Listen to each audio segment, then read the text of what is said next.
parece con iniciar con esta presentación de fondo. Bueno, vamos a dar inicio entonces con el segundo módulo, y que espero que el día de hoy pues les agrade también nuevamente la disertación que se va a compartir en esta presente clase. Vamos a ver dónde le doy el compartir. Vamos a ver. ¿Me confirman si se puede ver? Sí, ingeniero, sí se puede ver.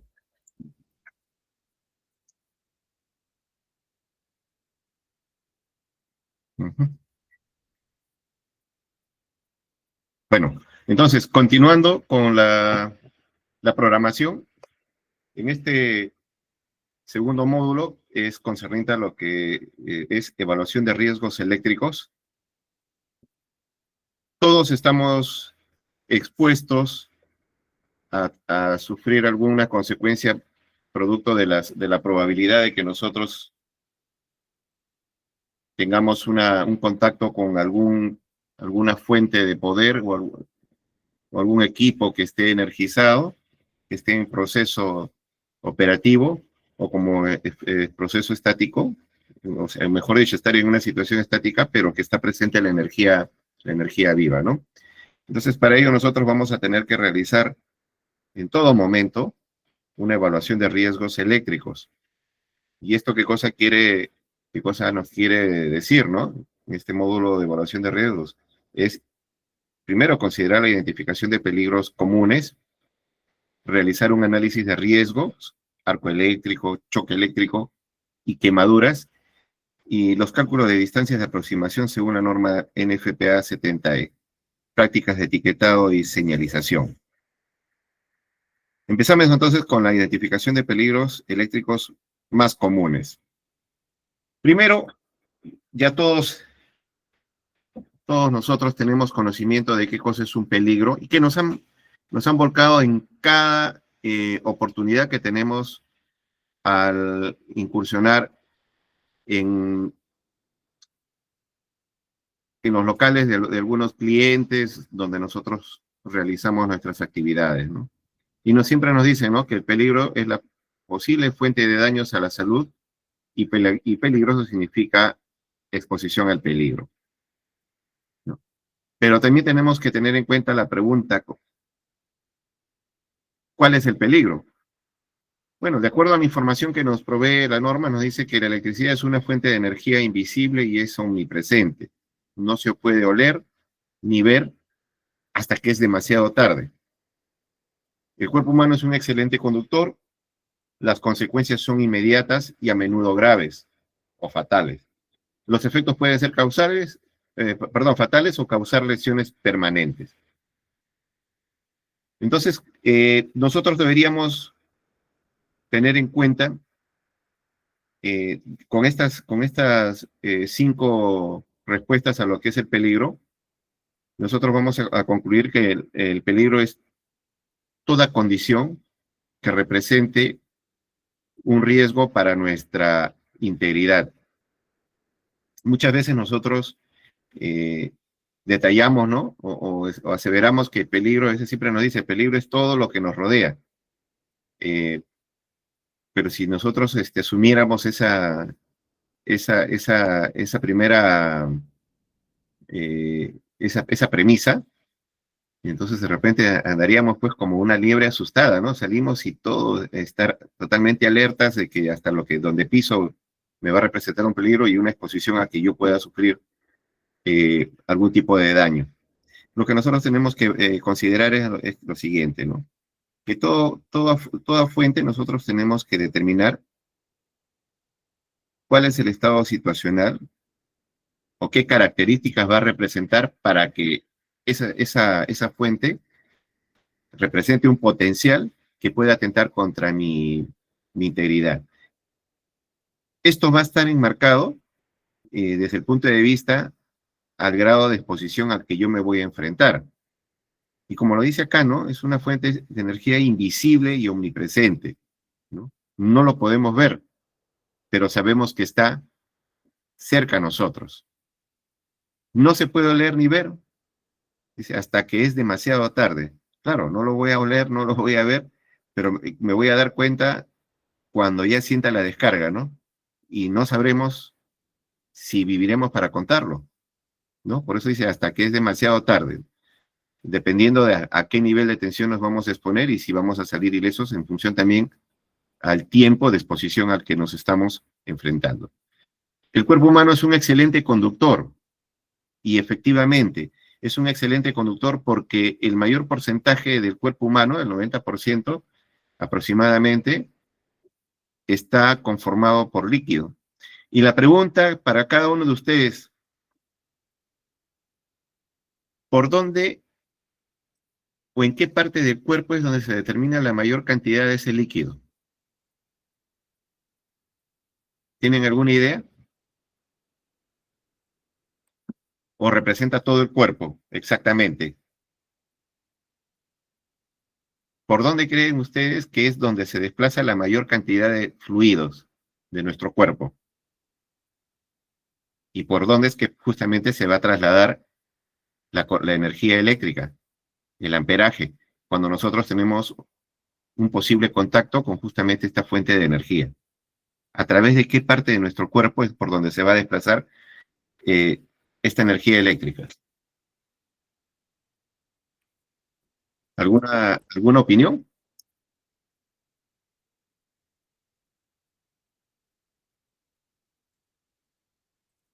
¿Alguno de ustedes, jóvenes? ¿Por dónde cree que se va a desplazar la energía eléctrica de sufrir una descarga? José Antonio,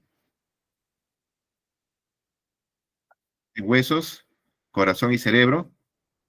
Bueno, corazón y cerebro, bueno, algo por ahí, pero va más allá, más intrínseco, más al fondo. José Antonio Granados, a ver, dice Susan, Leonardo dice sistema nervioso, Ricardo Lizárraga a nuestro cerebro.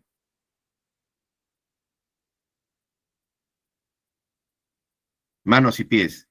Sí, va a salir o se va a desplazar por las manos y pies, por las venas. Efectivamente, Alexander Rodríguez, por las venas. Por ahí es donde se va a desplazar. ¿Por qué? Porque por las venas es donde se está desplazando todo el fluido, ¿no? Que es nuestra sangre, es el líquido, en estado acuoso, ¿no? Pero es líquido. Entonces, por las venas es por donde se va a desplazar la energía eléctrica. ¿Y por dónde va a salir? Justamente por la parte del cuerpo que ofrezca menor resistencia, ¿no? ¿Qué consecuencias, dice, son inmediatas y a menudo graves o fatales? Ahora, las consecuencias, lógicamente, ¿no? Se va a reflejar primero en una tetanización, que es el agarrotamiento o la contracción de los músculos. Y esa resistencia que el cuerpo va a mostrar en la tetanización va a generar justamente que en algún punto de nuestro cuerpo, dependiendo del grado de resistencia que tenga por la parte donde se está desplazando la energía eléctrica, te va a generar la fuga, la fuga de corriente, ¿no? Es por eso que en la clase pasada les mencioné el evento que pasó con un compañero de trabajo, ¿no? El técnico, que salió por una parte, del lado de la pierna y por otro le salió bueno, por los testículos, pues, ¿no? Entonces, ¿vivió para contarlo? Sí. ¿Su tratamiento duró un año? Sí. Tuvo quemaduras de todos los grados, primer, segundo y tercer grado, ¿no? Entonces, esas consecuencias son inmediatas porque el efecto es en milisegundos, ¿no? Y el tiempo de exposición, a mayor tiempo de exposición, entonces la probabilidad de que tú te puedas salvar es mínima, ¿no? A mayor tiempo, entonces mayor exposición, mayor tiempo de descarga y te va a producir mayor efecto de degeneración o afectación a tu cuerpo. Dice, ¿los efectos pueden ser fatales o causar lesiones permanentes? Sí. Si tú vives para contarlos, bueno, pues dependiendo de cuán severo ha sido esa consecuencia, pues va a quedar de manera permanente, ¿no? Algunos van a quedar con cicatrices, algunos que si han tenido esas quemaduras van a quedar con una situación así como si tuviesen vitíligo. Y justo me he acordado de otro compañero, bueno, no es mi promoción, es 2 promociones antes que la mía, de la carrera de Ingeniería de Energía. Con él he llevado la maestría de Ciencias Energéticas, y él también tuvo un evento en tableros eléctricos. En tableros, hubo una emergencia, hubo un corte de energía, fue a atender esa emergencia para reponer la energía, y, bueno, parece que hubo una mala praxis y se quemó la cara, ¿no? Y hoy en día, bueno, está como si la mano y la cara está como si tuviese vitíligo también, ¿no? Entonces su tratamiento de igual manera ha sido en un buen tiempo, el trauma así nomás no lo ha olvidado, pero lo ha vuelto más precavido, ¿no? Entonces, esas más o menos podría darles un alcance de lo que concierne a estos efectos que pueden generar de ser lesiones permanentes. Y de ser fatales, pues no, bueno, la fatalidad nos conlleva a un resultado que es la muerte, ¿no? Entre los peligros eléctricos tenemos partes energizadas expuestas, ¿sí? Equipos sin conexión a tierra, conexiones deficientes, equipo defectuoso, mantenimiento inadecuado, ambientes húmedos o explosivos y trabajo cerca de líneas aéreas. Partes energizadas expuestas. ¿Cuándo se da esa situación? Hablamos a veces de cuando un conductor puede darse por 2 situaciones. Un conductor que ha sido pesado y mal aislado, ¿sí? De repente está utilizando un aislante que no es el adecuado y si está a la intemperie, en algún momento se va a exponer. Y bueno, y lógicamente que de acuerdo a la norma y el Código Nacional de Electricidad y la norma NFPA 70E, te dice de que los cables, cuando tú hagas un conexionado, no pueden ser piezados, ¿sí? Tiene que ser un tramo entero para realizar el conexionado. Y si tú quieres hacer una derivación, tienes que utilizar una caja de paso, ¿no? Y en el caso de una conexión subterránea, se hace a través de los manhole, ¿no? Un equipo sin conexión a tierra también es un peligro a los que nos estamos exponiendo. Empecemos desde nuestra vivienda, ¿sí? Desde nuestra vivienda. ¿Cuántos de nosotros tenemos una instalación de pozo a tierra o qué tipo de elemento disuasivo ante un evento de una descarga, ¿no? ¿Qué tipo de instalación podríamos utilizar? Entonces, la gran mayoría de los ciudadanos en la construcción de sus viviendas muchas veces omiten una conexión a tierra por 2 razones, ¿no? A veces por el desconocimiento, que también es mínimo porque cuando se le hace el proyecto de construcción, siempre va diseñado en el plano la instalación de puesta a tierra. Entonces, en la segunda situación que se presenta es de que la persona a veces lo ve por un tema económico y omite justamente esa instalación, ¿no? Pero mire, una instalación de pozo a tierra me tiene un costo aproximado entre 1.200 a 1.500 soles. 1.200, bueno, póngale 1.800 soles, ¿no? Es mínimo a lo que me puede representar un accidente fatal o un accidente con consecuencias de lesiones permanentes, ¿no? Es preferible tener una instalación. ¿Y de qué manera va a evitar una situación no favorable, ¿no? El tener una conexión a tierra? Es que justamente el objetivo principal que tiene una conexión a tierra, de acuerdo al Código Nacional de Electricidad y la norma NFPA 70E, dice, ¿no? Que la conexión a puesta a tierra te protege contra descargas, o te evita que las descargas afecten a tu cuerpo, sino hace una descarga justamente hacia donde está instalada esta varilla. Pero ¿qué es exactamente lo primero que protege? Lo primero que protege es a los equipos, ¿no? Y en segundo lugar, protege a las personas. Pero, ojo, si tú tienes una conexión a tierra y sufres una descarga, lógicamente, la energía va a desplazarse por tu cuerpo y tú sirves como un conductor más, ¿sí? Pero no hay un corte de energía. No hay un corte de energía, ¿sí? ¿Cuándo se va a realizar ese corte de energía? Se va a realizar cuando usted tenga instalado un interruptor diferencial. para el caso de viviendas, ¿no? Todo lo que es en baja tensión es un interruptor diferencial, ¿sí? Que está diseñado para actuar a nivel de la resistencia del cuerpo humano con un nivel de 30 miliamperios, con un umbral de 30 miliamperios.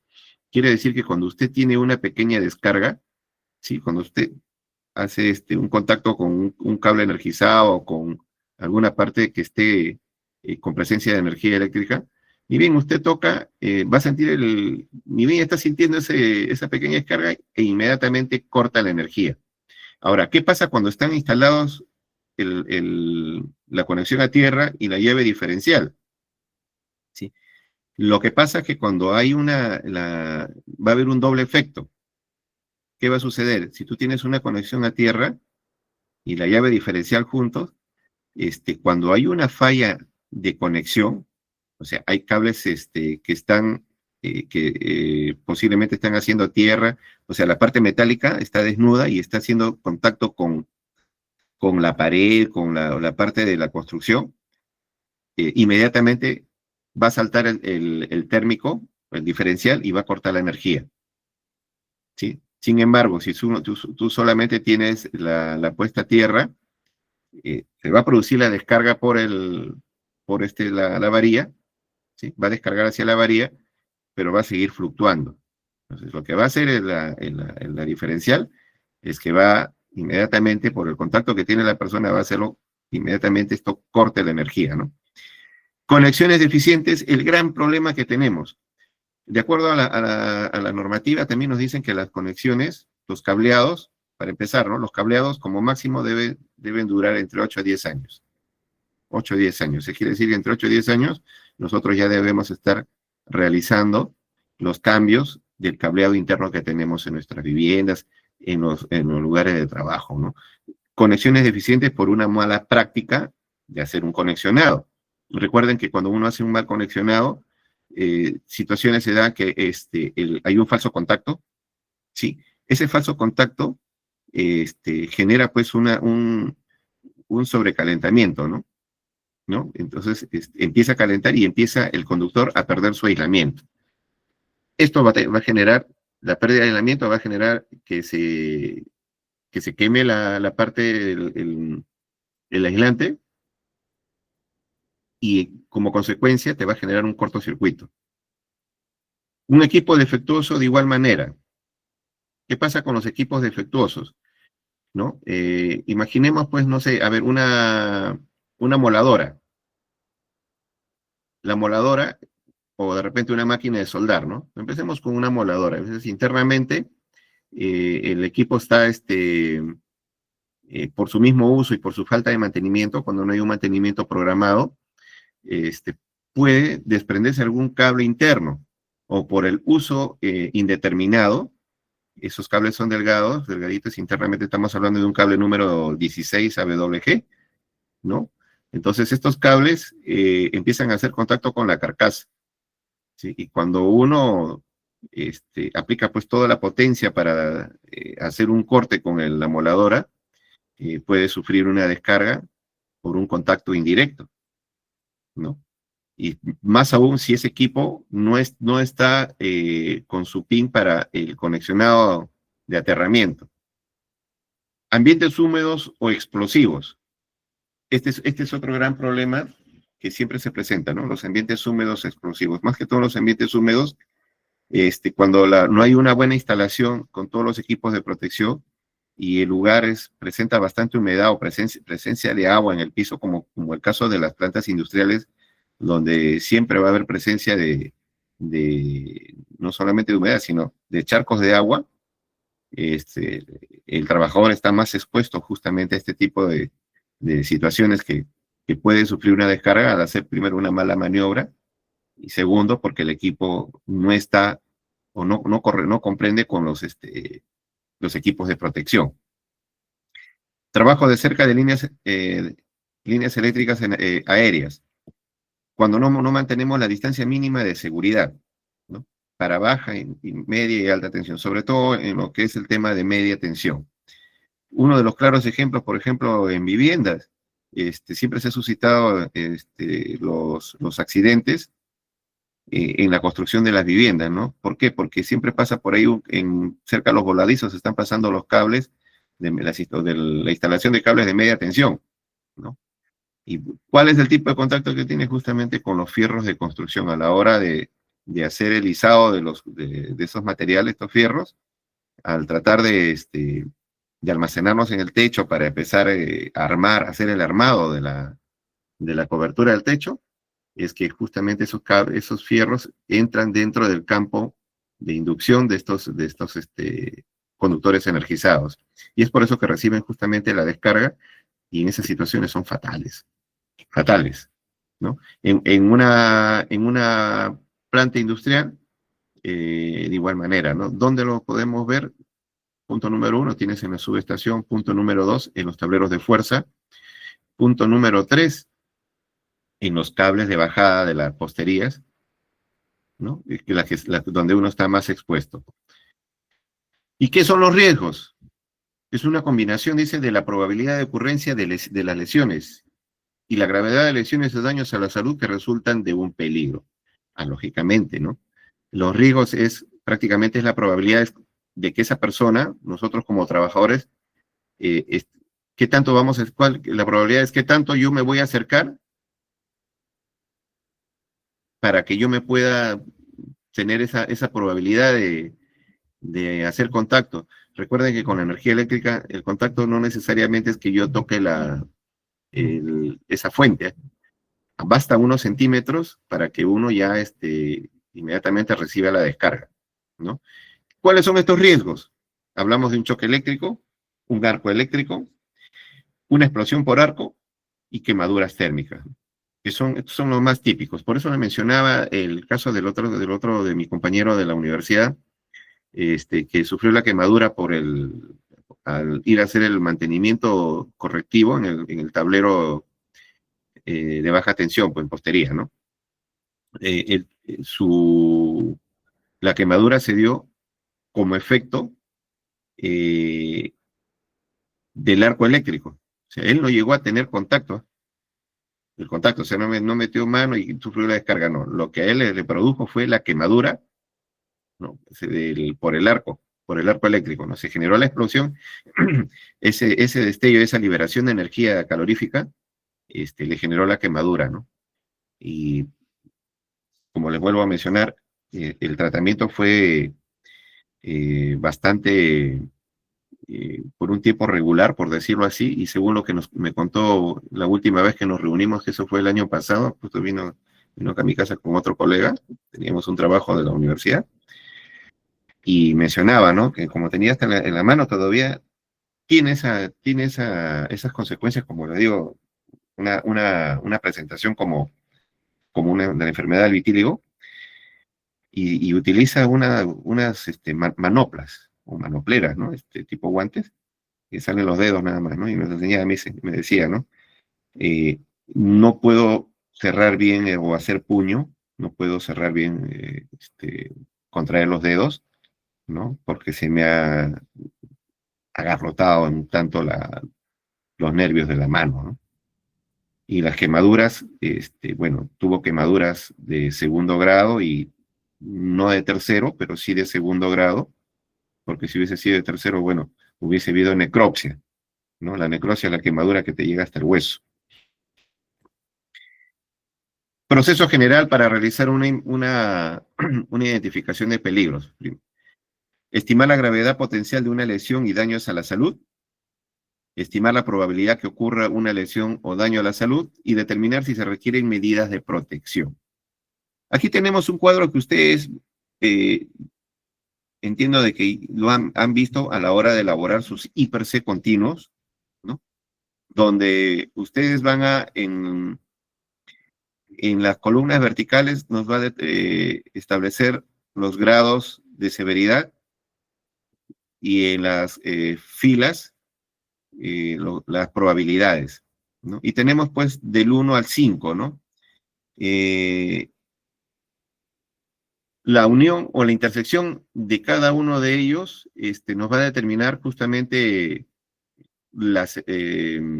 las consecuencias de este tipo de situaciones que se presentan, ¿no? Donde el verde es eh, por decirlo, es la consecuencia más baja o más liviana, ¿no? Para que puedan ustedes solamente describirlo como algo, como un susto, pues, ¿no? Algo que como, bueno, ¿sabes qué? Yo tuve un ligero contacto, pero fue algo simple, es como que yo toqué la carcasa de la computadora y siento un ligero cosquilleo, ¿no? Los grados de severidad están con los colores, ¿no? Tenemos el verde, el amarillo, color naranja y el color rojo, que por lo general el rojo es la fatalidad, ¿no? O las consecuencias con este, con, con las lesiones eh, que te va a llevar a que te deje cicatrices o lesiones permanentes, ¿no? ¿Cómo hacemos un análisis de riesgo? Comprendiendo el impacto, dice, ¿no? Comprendiendo el impacto de análisis de riesgo. Una vez identificado el peligro, debemos analizar el riesgo asociado. La NFPA 70E nos dice, ¿no? Tienes un análisis de riesgo de choque y tienes un análisis de riesgo de arco eléctrico.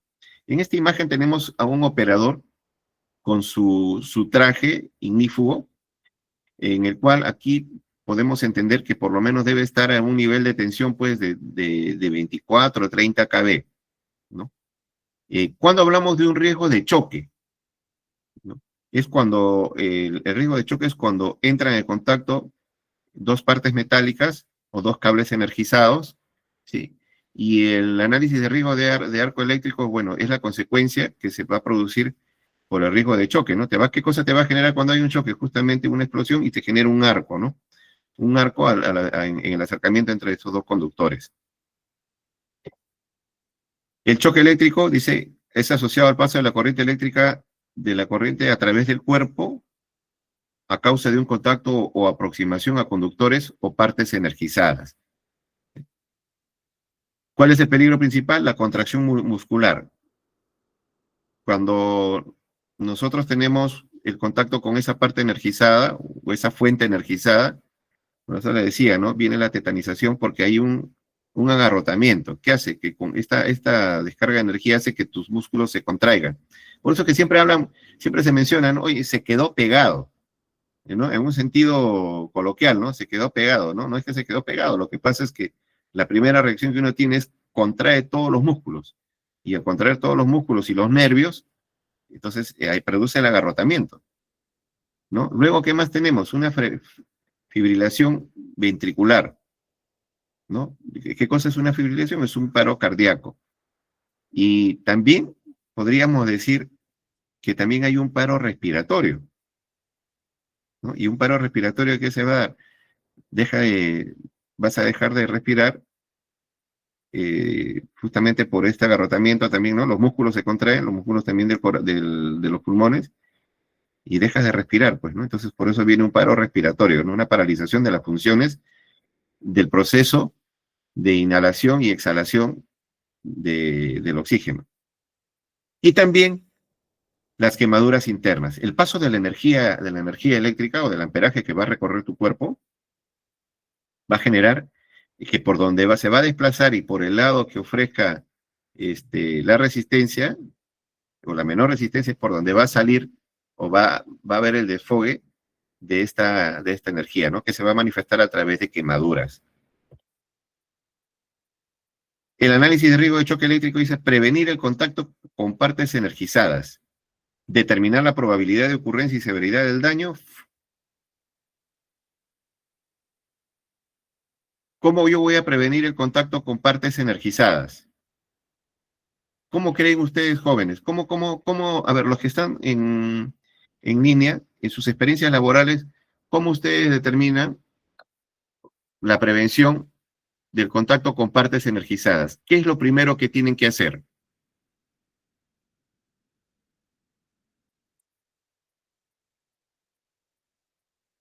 ¿Qué es lo primero que... A ver, José Antonio,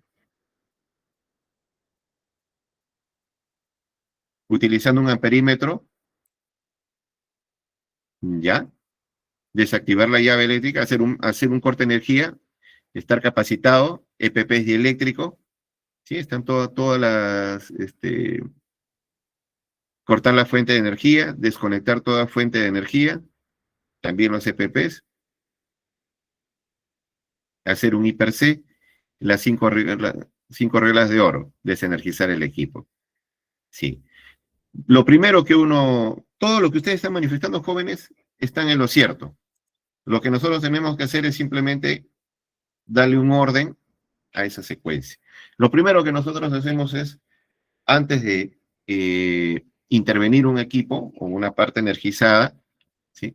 Para prevenir un contacto con partes energizadas, primero es que tenemos que tener una orden de trabajo, ¿no? Para saber hacia dónde o con qué vamos a interactuar.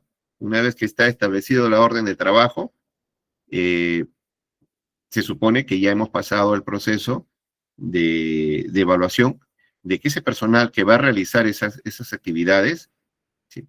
Tiene que ser personal capacitado y aprobado, ¿no? Para realizar actividades relacionadas a líneas energizadas. Luego de ello, ya cuando están todo el equipo ya constituido, ya con la aprobación para la actividad que van a realizar, ya están en el lugar de los hechos, como se dice, y tienen que hacer una selección, clasificación de equipos, herramientas y materiales con los que van a trabajar. Luego, una vez que ya están listos para proceder, van a aplicar lo que dicen sus compañeros, ¿no? Aplicar las 5 reglas de oro, ¿no? Primero hacer corte de energía, ¿no? Luego realizan el bloqueo, el etiquetado. ¿Qué más van a hacer? ¿Qué más, jóvenes? Luego de bloqueo y etiquetado. Granados.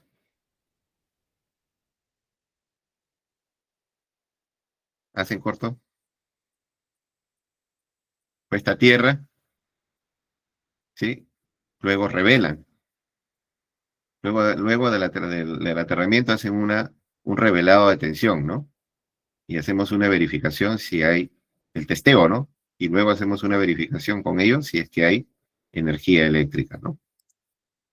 Entonces, pero a ello también, ¿y qué pasa si yo no cumplo ese procedimiento y de frente puedo hacer una actividad? No, ¿no? O sea, se supone que yo tengo que cumplir ese procedimiento, pero también nosotros tenemos que hacer una inspección ocular de cómo se está presentando esas instalaciones, ¿no? Nosotros ahí podemos detectar cuando algún equipo o algún conductor esté haciendo contacto a tierra o hay cables que se encuentran mal instalados, están piezados y están con la parte metálica expuesta, ¿no? Podemos también determinar cuando vemos la estructura de algún equipo que no esté aterrizado. Ojo, no confundirse que el aterramiento, ¿no? El equipo está compuesta a tierra, sí, pero está sobre una estructura metálica y esa estructura está aterrada.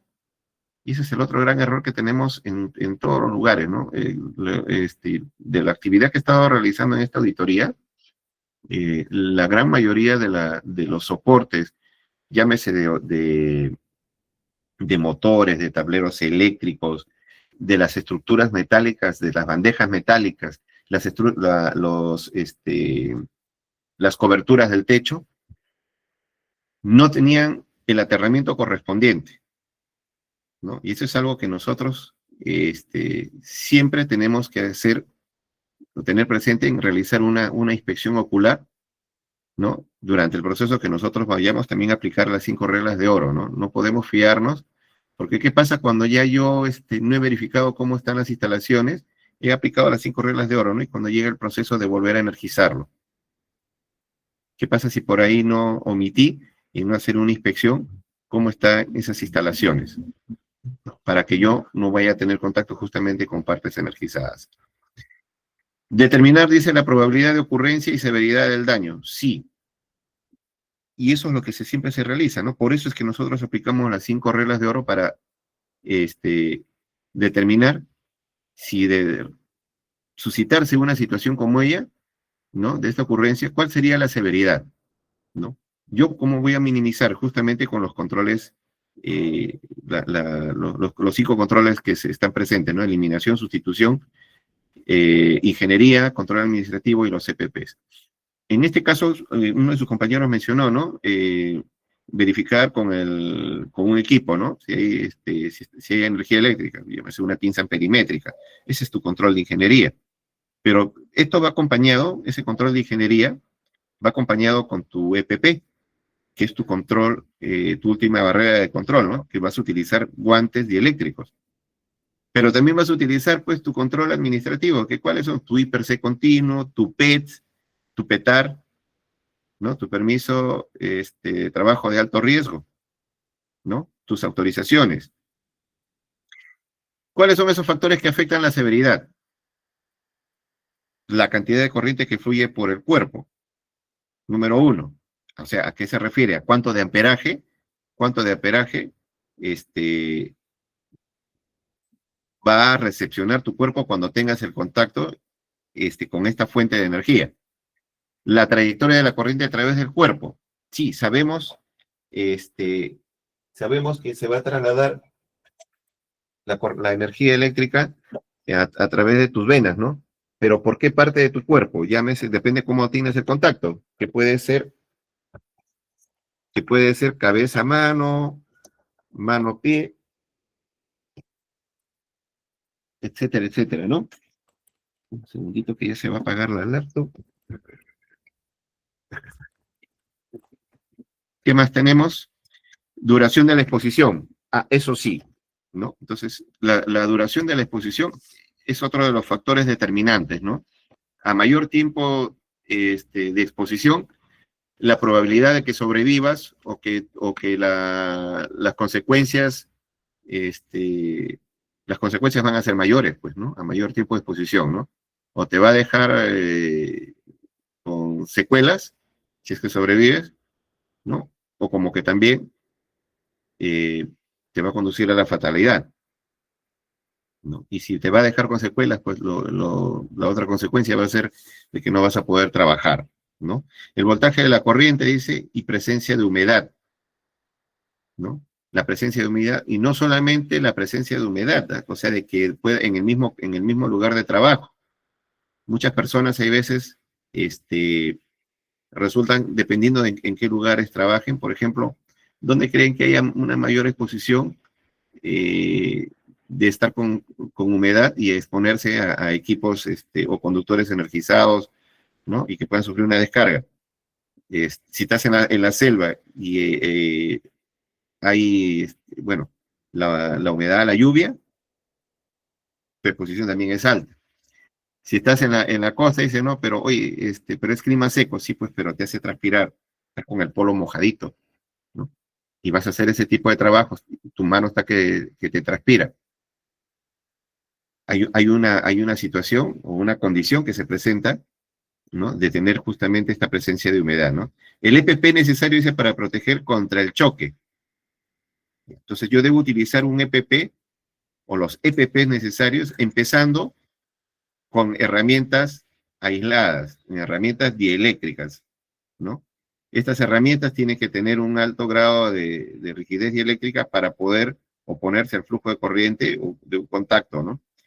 Es por eso que nosotros, siempre cuando hacemos una inspección a la hora de hacer un trabajo, siempre te evalúan, pues es el famoso checklist, ¿no?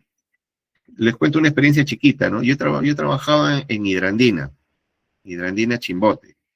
He trabajado casi 2 años en mis inicios, ¿no? Y hacíamos trabajos, bueno, supervisaba las contratas y resulta que siempre ellos presentaban su checklist y dejaban en el piso sobre una manta eléctrica todas las herramientas. Y lo curioso era que casi la mayoría de estas empresas contratistas venían con herramientas de características de uso mecánico o para uso mecánico. ¿Esto qué cosa quiere decir? Traían alicates, ¿sí? Traían algunos martillos, ¿no? arco de sierra, pero esas no tenían cubiertas aislantes. Y muchos decían, ¿no?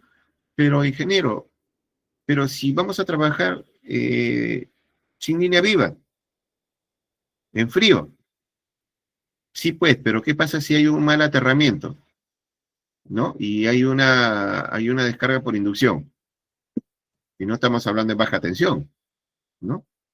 Entonces, importante que esas herramientas sean de tipo dieléctrico, todas las herramientas, sin excepción, ¿no? ¿Qué más? Nuestros EPPs. Primero, ¿dónde vamos a sentarnos? O sea, donde vamos a desplazarnos necesitamos, según el nivel de tensión, el calzado dieléctrico. Si estamos hablando de media tensión, tenemos pues el tipo 1 clase, el tipo 2 clase E, ¿no? Ahí hasta 25 kilovoltios, 15, 20, 25 kilovoltios. Los cascos de igual manera, ¿no? Los guantes dieléctricos, tenemos el doble cero, el cero, ¿no? El 1, el 2 y el 3, ¿no?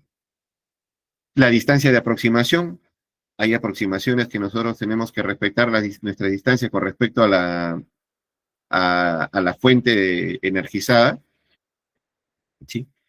Primero, ya no olvidar que las fuentes de energía, los conductores según el nivel de tensión, si hablamos un cable de 33 kilovoltios, les decía, ¿no? Que por cada kilovoltio es 1 centímetro de campo de inducción. Quiere decir que si un cable tiene 33 kilovoltios, estamos hablando de 33 centímetros, ¿sí? A eso tú tienes que agregarle tu distancia de seguridad de 1,50 m, 1,20 m, 1,50 m, ¿no? Para líneas, por ejemplo, de 220 voltios, mira, 220 voltios, ¿cuántos, cuánto sería el radio de inducción para 220 kilovoltios? El radio de inducción del conductor, ¿eh? ¿Cuánto sería ese radio? Si decíamos que por cada kilovoltio es 1 centímetro, en 33 kilovoltios, ajá, Adolfo, 2,2 metros, ¿no? 220 centímetros, 2,2 metros. Ya, y siempre nos dicen que nuestra distancia de seguridad en líneas, como mínimo es 4,5 metros, ¿sí? 4,5 metros. ¿No? Otros le dan 5. Bueno, cuanto más distancia tú le apliques es mucho mejor, ¿no? Hay distancia vertical y hay distancia horizontal. Ya. Pero nuestro primer campo, o nuestra primera deducción que nosotros tenemos que hacer es el campo de inducción de esa fuente de energía. Sobre ello, entonces, aplicamos nuestras distancias de seguridad. ¿Ok? Porque, ¿qué sucede? El primer ejemplo que les conté la vez pasada, ¿no? Mi compañero, bueno, el técnico que trabajaba en ese entonces, no llegó a tener contacto con el cable de media tensión. Estaba subiendo, simplemente entró en el campo de inducción y sufre la descarga. Entonces, es bastante necesario e importante mantener justamente o tener en cuenta la distancia de aproximación, ¿no? Hasta qué límite nosotros podemos acercarnos dentro o fuera del radio, fuera del radio de la fuente de energía. ¿Qué factores influyen en el choque eléctrico? Tenemos la corriente, nos dice que 5 miliamperios es la percepción, de 10 a 20 miliamperios no se suelta, dice, no soltar, y de 50 a 100 miliamperios viene la fibrilación. La resistencia del cuerpo humano es de 1000 a 100.000 ohmios y va a depender de las condiciones, ¿no? Unos cuerpos de las personas, de esos unos son muchos, la resistencia del cuerpo para algunos es más alta, para otros va a ser de menor resistencia, ¿no? Va a depender también de la condición geográfica y condición climatológica, ¿no? Vamos a estar en una zona donde hay alto índice de humedad, ¿no? En el caso de la selva, por ejemplo, ¿no? O en el otro es demasiado seco, en una geografía baja, pero hace un calor bastante intenso, ¿no? Yo he estado en Talara, he estado en Sullana, en Piura. He ido hace 20 días, he estado en Sullana, ¿no? Y 32 grados centígrados, y eso que solamente he ido a hacer una auditoría, ¿no? Entonces, va a depender justamente de las condiciones de tu cuerpo, ¿no? O sea, qué tan húmedo puedes estar para que estés dentro de este rango de entre los 1000 a 100.000 ohmios, ¿no? Voltaje, mayor voltaje es igual a mayor riesgo de choque, sí, claro, a mayor nivel de tensión, entonces, lógicamente que las condiciones van a ser mucho más desfavorables para la persona, ¿no? La frecuencia, si es 60 Hz, es más peligroso que la corriente continua, y la duración, a más tiempo hay un mayor daño, ¿no? Y a menor tiempo, lógicamente, el daño va a ser menor, pues, ¿no? A menor tiempo. Por eso que los equipos de protección en baja tensión están calibrados, estos equipos, las famosas llaves diferenciales, están diseñadas para que en el umbral de los 30 miliamperios, que es el tope máximo de exposición de la persona, ¿no? Con 30 miliamperios, entonces la persona ya puede morirse, ¿no? Dependiendo del tiempo de exposición, ¿no? Pero en 30 miliamperios, que es la resistencia máxima del cuerpo humano, el diferencial se activa, corta la energía.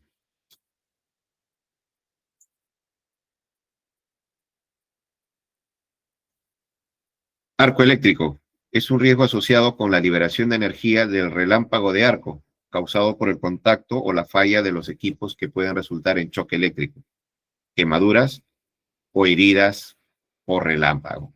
Lógicamente, ¿no? Perdón, el arco justamente es la consecuencia, ¿no?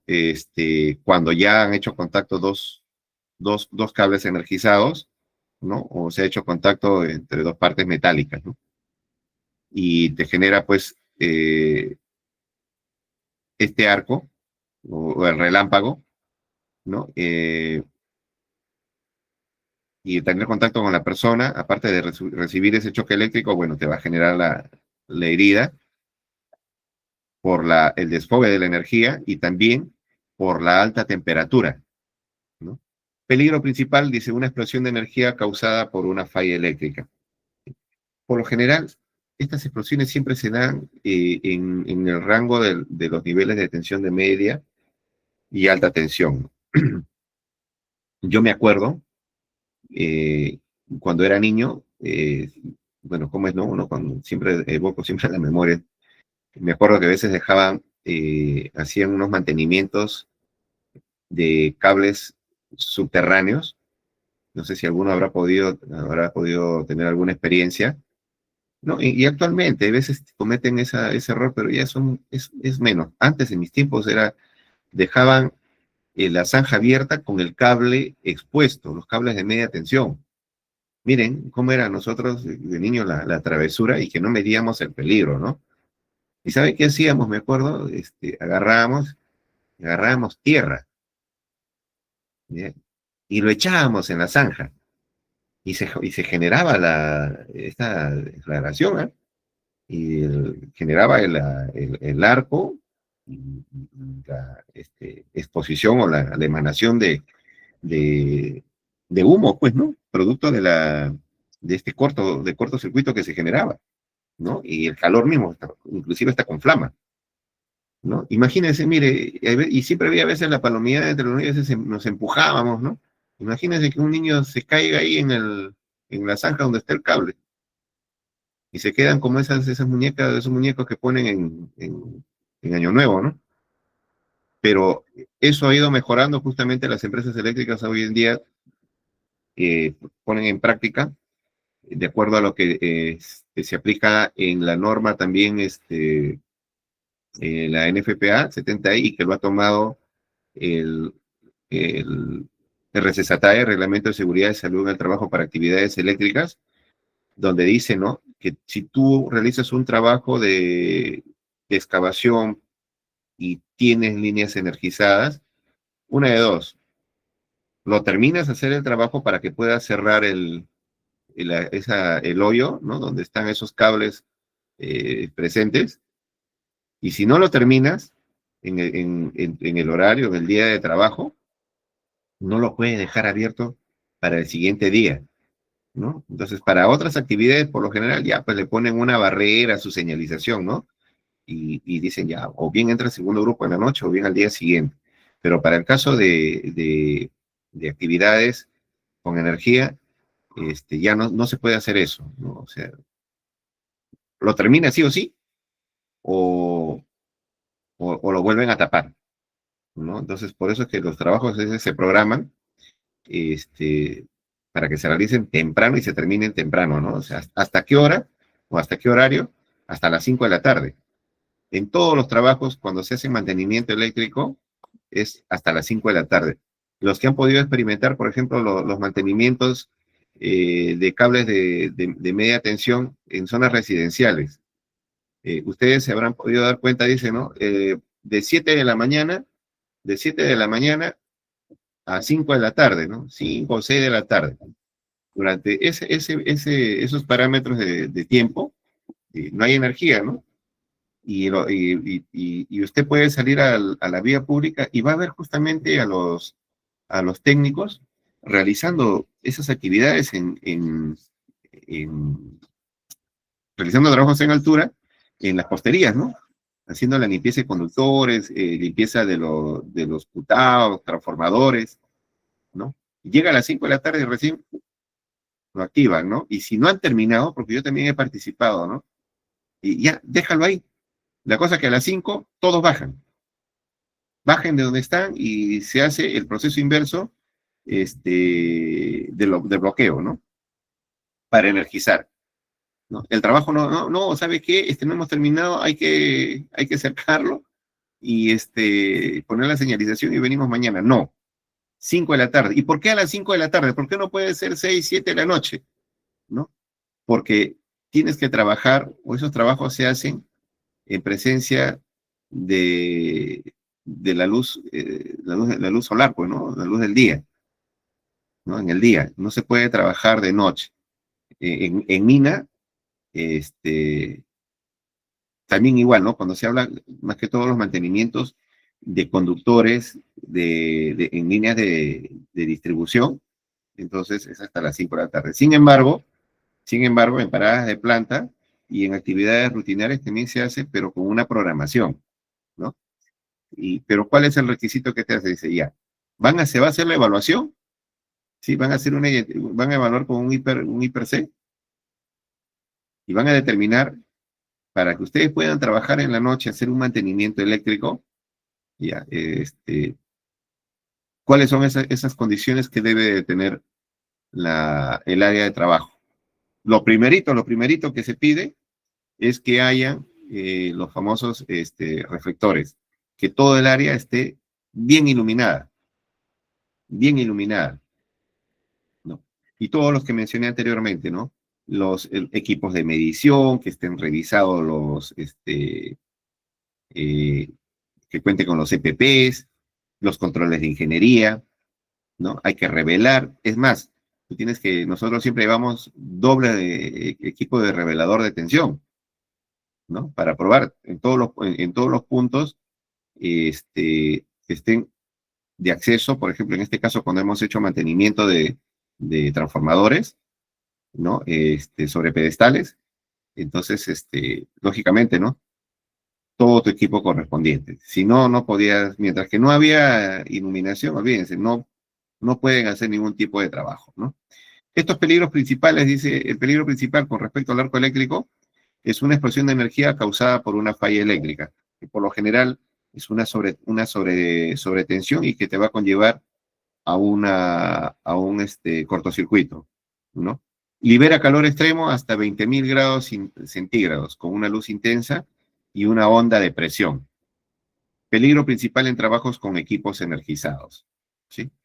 Entonces, estos tipos de peligros siempre están presentes y son las características típicas que se dan cuando se presenta este tipo de fallas, ¿no?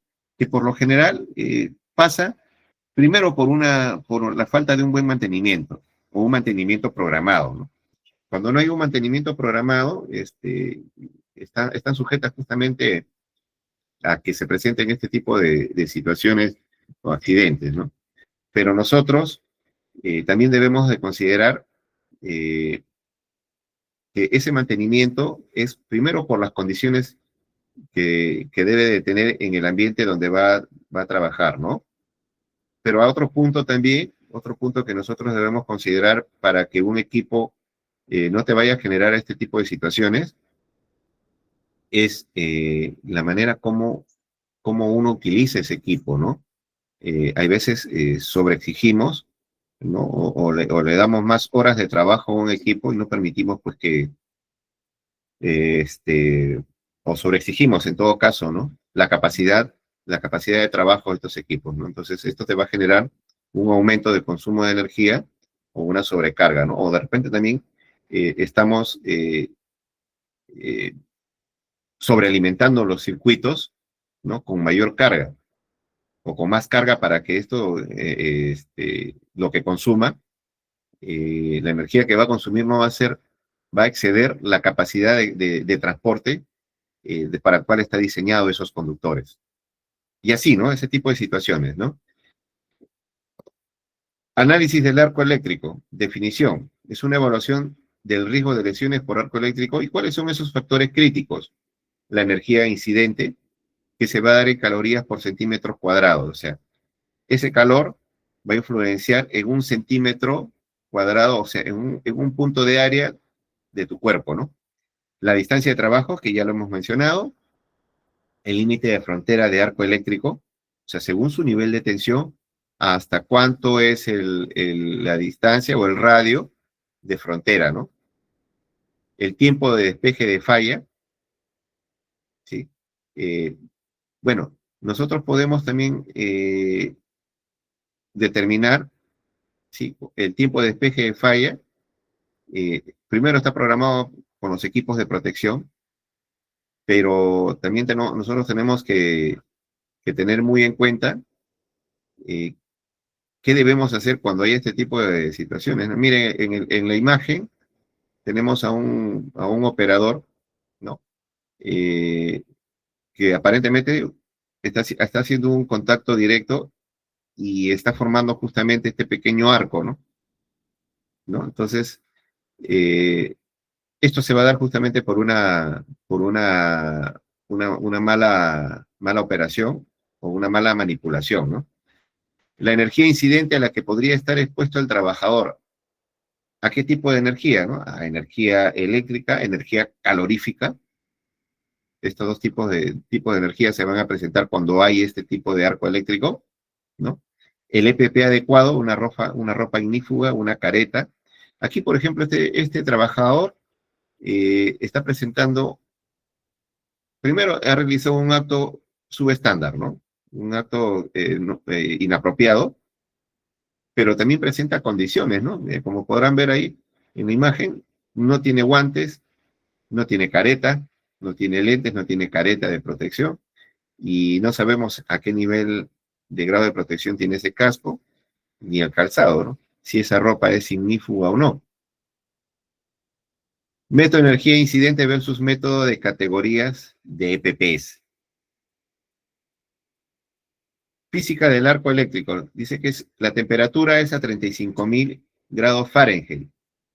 Es la temperatura que presenta un arco eléctrico, que es un equivalente a 19.427 grados centígrados, 4 veces más caliente que la superficie del Sol. Claro, de tal manera que hasta el metal lo va a fundir.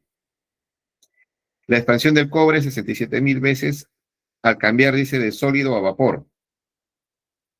Así es. Entonces lo derrite y, bueno, como está a altas temperaturas, como va a pasar a fase líquido, o sea, el metal líquido, y como la temperatura va a seguir siendo alta,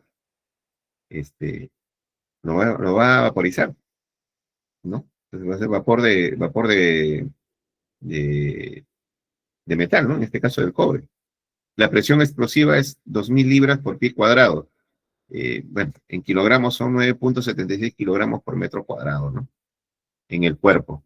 O sea, la onda expansiva de esta detonación es fuerte, ¿no? Que te puede, la persona esa sale, por la misma onda sale volando, pues, ¿no? Por el mismo efecto de la onda expansiva.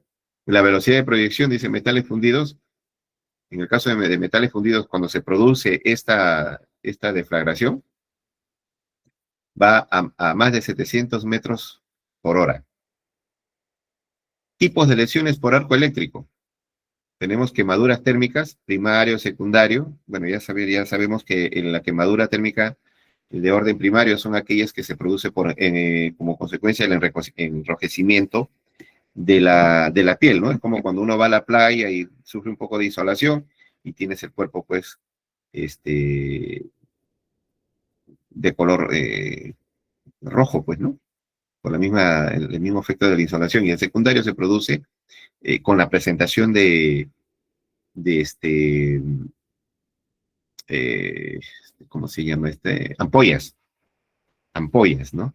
Lo recomendable es que cuando la persona sufre una quemadura, cualquier tipo de quemadura, y se va a presentar con presencia de ampollas, evitar en todo momento destruir, ¿no? Esas ampollas.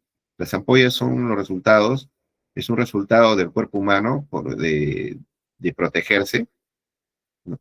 ¿Qué hace? Ese líquido tiene la propiedad de, de aislar, de que esa parte afectada se contamine y que de una u otra manera es como un líquido que va a intervenir ahí para poder atemperar el efecto que uno siente, pues, ¿no? De ardor o de quemazón por efecto de la temperatura, ¿no? Y dice por ropa encendida. Y también dice por ropa encendida, ¿no? Que te va a producir este tipo de quemaduras, ¿no? Y es por eso que para este tipo de quemaduras, pues, que utilizamos las ropas ignífugas. Luego, bueno, acá en inglés dice Blast Lung Injury, el BLI, ¿no? Lesión pulmonar por onda de presión. Sí, la lesión se produce por onda de presión, es la compresión que le da a los pulmones, ¿no? Al haber estado expuesto a esa onda de choque. Daños oculares, te va a producir una ceguera temporal o permanente. ¿Sí? Esos daños oculares es por el deslumbramiento que va a producir el arco eléctrico, ¿no? Que puede ser justamente por el deslumbramiento y dos situaciones, ¿no? El otro es, el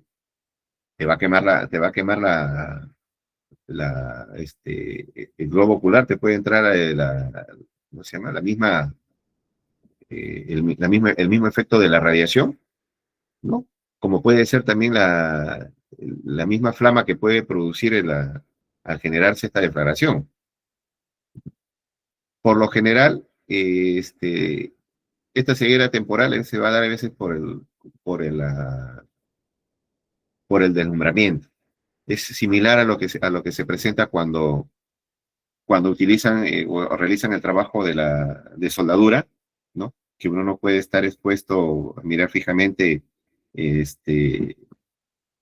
cuando se está realizando el trabajo de soldadura, ¿no? El efecto del arco eléctrico o con el electrodo, ¿no? Entonces, esa misma situación análoga es lo que nos manifiesta en la ceguera temporal, ¿no? Y la permanente también puede ser, ¿no? Porque de repente le das un mayor tipo de exposición, pero la reacción del cuerpo humano, ¿no? Es cerrar los ojos. Por eso le digo, si va a ser permanente, va a ser porque se va a presentar un grado de quemadura. Y si te quema, pues, el globo ocular o parte de la iris, lógicamente que va a ser una ceguera permanente, ¿no? Los daños auditivos por intensidad del sonido de la explosión. Claro, porque es una detonación. Y esa detonación, estamos hablando a veces, revienta pues como si fuese un petardo de dinamita, pues, ¿no? Dependiendo de ese nivel de tensión, cuando va a generar el arco a mayor nivel de tensión, lógicamente que la explosión, la detonación va a ser mayor, ¿no? Proyección de esquirlas, metales fundidos que impactan el cuerpo, ¿no? Efectivamente, ¿no? En parte lo va a vaporizar y en parte, por la misma explosión, esos esos residuos sólidos, o sea, del metal, van a salir disparados, pues, como pequeños perdigones, ¿no? Y justamente puede impactar sobre el cuerpo humano. Estás con la ropa ignífuga, bueno, es para quemaduras, pero este, no es para contrarrestar el efecto, pues, de los impactos, ¿no? La imagen sugerida dice diagrama mostrando los diferentes tipos de lesiones, ¿no? Causas fundamentales que tenemos acá cuando se presenta este tipo de situaciones. ¿Quién está en riesgo? Bueno, por lo general son los técnicos, los operadores, ¿no? En el caso en una planta industrial, los que están en subestaciones son los técnicos, porque son los únicos que están autorizados para ingresar a realizar ese trabajo. El operador de la sala eléctrica, ¿no? En mantenimiento industrial. Bueno, y acá nos menciona trabajadores de oficina. Bueno, es a la hora que manipulas, pues, enchufes, equipos, ¿no? Los trabajadores de construcción, el personal de limpieza, ¿no? Los trabajadores de construcción, ya les mencioné el ejemplo cuando trasladan los fierros de construcción hacia la parte superior o donde van a sentar para que hagan su techado, ¿no? El personal de limpieza, porque por lo general el personal de limpieza pues va a estar con su trapeador, ¿no? Y están, lógicamente que se van a exponer si por ahí hay un cable, por lo general en una oficina a veces están los cables, ¿cómo le llaman estos? Las extensiones, ¿no? Esas extensiones a veces están mal instaladas en esos tamacorrientes y quedan pues a veces los cables expuestos, ¿no? O de repente hay agua en el piso y si no hay un aterramiento, o sea, si eso no tiene aterramiento, olvídese, esa persona va a sufrir la descarga. Con mayor razón, si no son zapatos eléctricos, solamente son calzados, son plásticos, ¿no? Que no tienen mucho grado de resistencia a la corriente eléctrica. ¿Cuáles son esos factores de riesgo y por qué se producen entonces estas situaciones, ¿no? Uno es por la ignorancia, el desconocimiento, ¿no? Entonces, segundo punto, la imprudencia, ¿no? La persona a veces, teniendo conocimiento o sabiendo, a veces entra en un estado de complacencia, ¿no? Y va a decir, ¿sabes qué? No va a pasar nada, oye, pero ¿qué te va a pasar en baja tensión, no? Si tenemos los equipos ahí instalados, ¿no? Y muchos tienen ese error que piensan que la llave termomagnética es lo que va a proteger a las personas, ¿no? No, ahí está con llaves térmicas, dice, ¿no? Mentira, ¿no? Entonces, tienes un contacto y vas a sufrir la descarga por imprudente, ¿no? Sabiendo que eso está energizado, sabiendo que no estás reuniendo las condiciones mínimas de seguridad, y te vas a accidentar o vas a permitir que alguien se accidente, ¿no? Por imprudente, ¿no? Por desconocimiento, ¿no? Yo desconozco, ¿no? ¿Será lo mismo desconocimiento que ignorancia?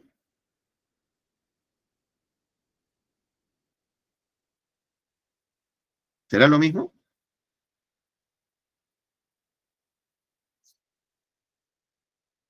La ignorancia versus desconocimiento.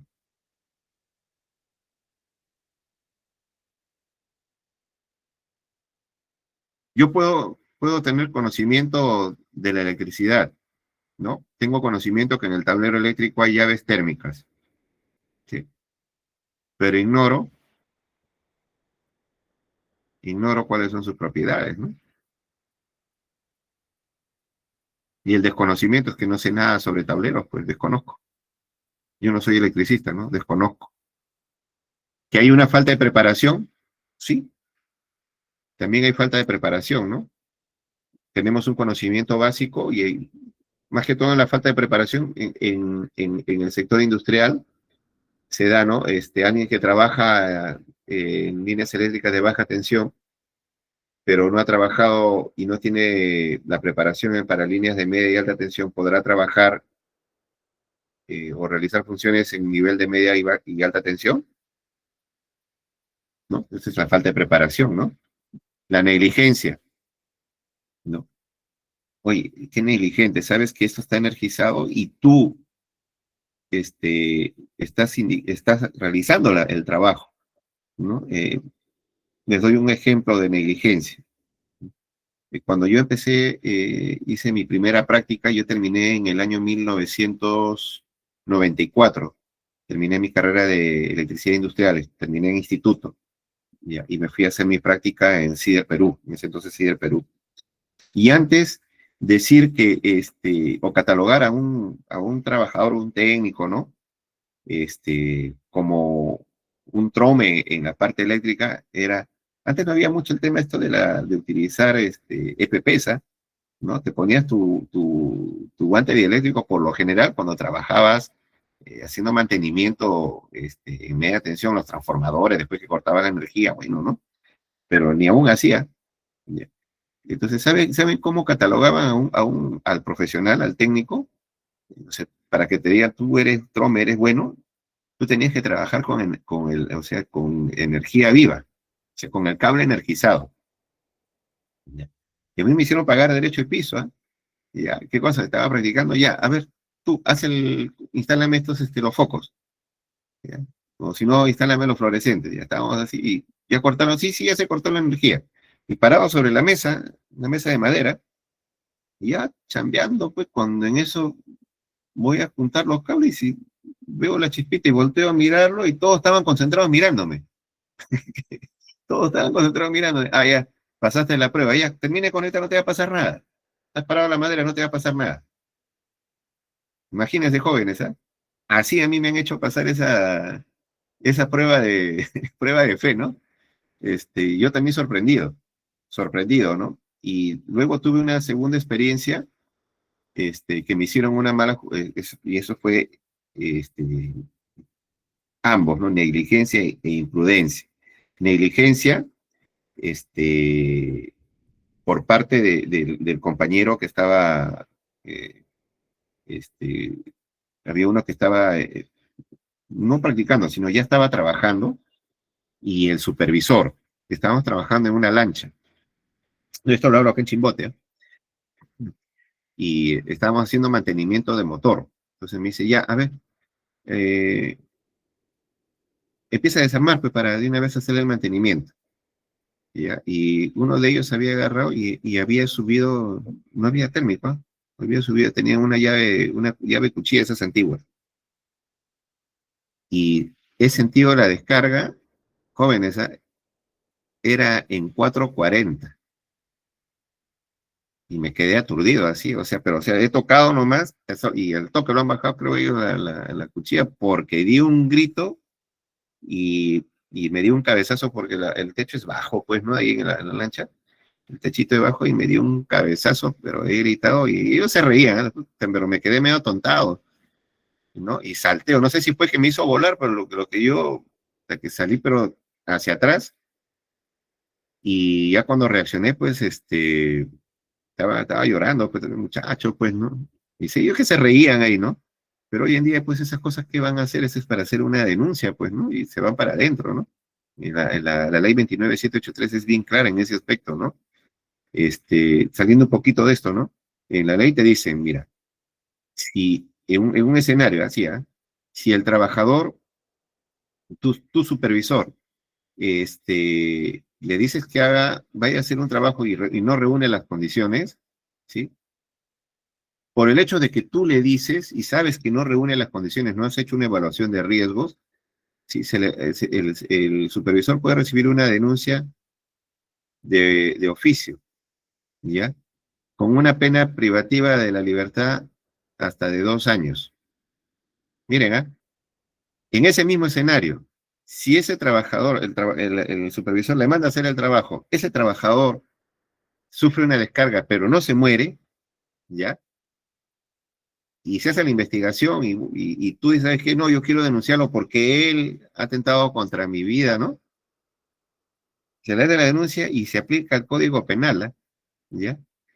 Ese supervisor responsable, por el hecho de que tú ya te has expuesto a la energía, pero no te has muerto, o sea, no, tampoco has tenido algo con una consecuencia permanente, este, la pena máxima es de 4 años de pena privativa de la libertad, ¿ya?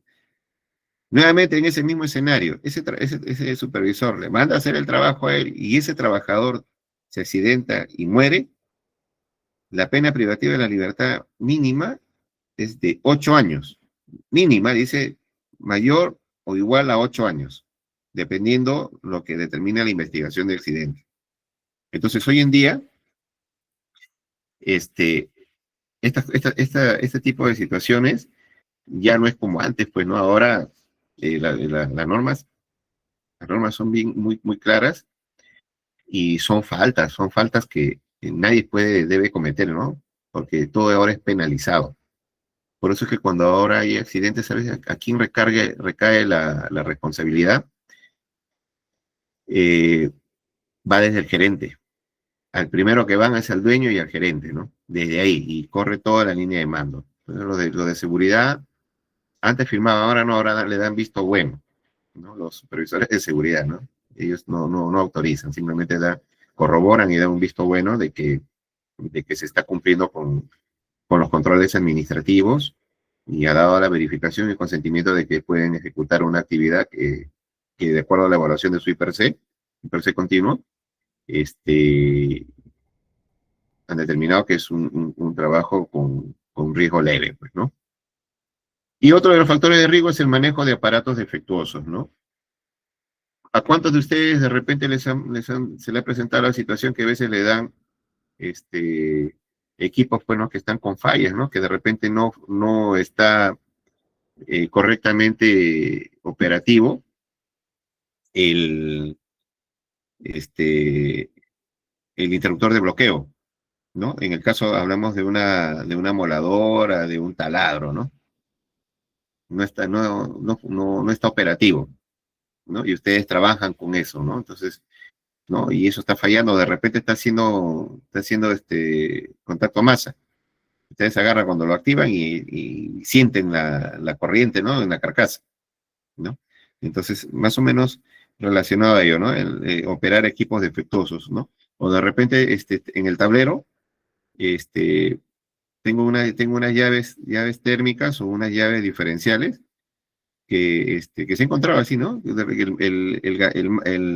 La palanca está rota por la mitad, o de repente es un equipo hechizo, ¿no? Y que cuando se vaya a presentar una situación de un cortocircuito, eso no va a generar corte de energía.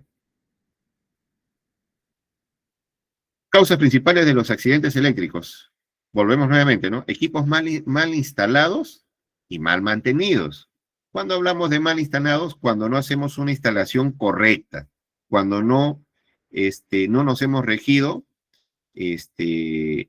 a un plan o a un procedimiento, ¿no? Y mal mantenidos cuando no se le ha puesto al día en condiciones favorables para que pueda trabajar, aproximarse a su condición de trabajo al 100%, ¿no? Que los componentes de ese equipo o esa máquina estén óptima para poder operar el trabajador, ¿no? Por ambientes de trabajo inseguro. Me da un área de trabajo, ¿no? Como un ejemplo que me he ido en esta fábrica, ¿no? Los espacios reducidos, ¿no? Ahí está el transformador, está la compresora, están los tableros, y todo cerquita, o sea, no hay distancias mínimas de seguridad, no hay espacio para el desplazamiento peatonal del trabajador, ¿no? ¿No? Aparte de que los cables están expuestos, no están canaleteados, están que cuelgan los cables de media tensión, entonces ahí ni trabajar, ¿no? Entonces todavía me dice, ingeniero, pero ¿qué podemos hacer? No podemos parar la planta, pero tiene su programa de mantenimiento, sí, pero háganlo por etapas, pues. Háganlo por etapas, o sea, usted tiene sus especialistas, ¿no? Y un mantenimiento se hace por etapas y tiene que empezar por la parte más crítica. ¿Y cuál es su parte crítica? Justamente era su casa de fuerza, ¿no? Y la subestación, ¿no? Esa misma empresa, lo vi en Sullana, y esa misma empresa lo he visto la semana pasada en Lima, en Huachipa. Miren, un ambiente de trabajo inseguro, ¿eh? He estado revisando los armarios, los armarios eléctricos, y estaban todo el conjunto de armarios, ¿no? Y había uno que estaba pegado en el pasadizo que tú abrías la puerta del armario y no podías visualizar la parte interna de ese armario. O sea, no había espacio para que tú pases y puedas, al abrir la puerta y posesionarte a ver qué cosa, en qué situación está ese armario, ¿no? Y me dijeron, ingeniero, y si así viene o Sinermin o ITSE, o sea, que te cae, pues le digo de frente, yo soy ITSE, le digo, soy inspector ITSE, yo veo esto al toque, ya es una no conformidad y acá nada que los 20 días ya este cierre al toque, ¿no? Y te caes una fil peor todavía, le digo, ¿no? Trabajadores no calificados, sin capacitación, sin procedimientos, sin diagramas, sin permisos de trabajo. Entonces, por lo general, justamente, ¿no? El trabajador no calificado es un trabajador que no tiene capacitación, ¿no? Si no tiene capacitación, entonces no es capacitado. Va al trabajo sin procedimiento, o sea, no tiene la secuencia o no sabe la secuencia cómo debe de trabajar. No hay diagramas. Oye, nosotros, primordial es que cuando uno va a hacer un trabajo eléctrico, pues tienes que contar con tu plano, tu diagrama unifilar, ¿no? ¿Cuántos tableros eléctricos que he visto? No hay diagrama unifilar, ¿no? No hay diagrama unifilar, no hay permisos de trabajo. ¿Y cómo estás trabajando? No, yo he venido a apoyar, ¿no? Pero tú no estás autorizado. No, pero yo soy electricista, está bien, pues. Pero tú estás trabajando en otra área y este es un área diferente. Hay equipos eléctricos, sí, pero tienen que haberte dado una autorización habiendo sido capacitado. En este caso le dan la inducción. ¿Qué cosa quiere decir eso? Que cuando tú vas de un área a otra, vas a tocar el tema de la parte eléctrica, lógicamente, pero cuando tú pasas de un área, ojo, vamos a suponer que pasas del área de compresores y te vas al área de transformadores, ¿sí? Eres electricista, estás viendo toda la parte eléctrica, pero tú, al irte de compresores al área de transformadores, para que tú vayas a hacer ese trabajo te tienen que dar una inducción, ¿sí?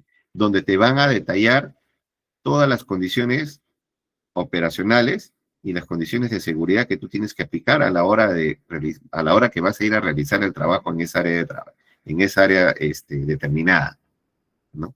Yo soy electricista, ya, de compresores me voy a transformadores y bien orondo me voy a, listo, lo voy a hacer y entro, oye, pero te han dado una inducción, o sea, ¿a qué te vas a enfrentar?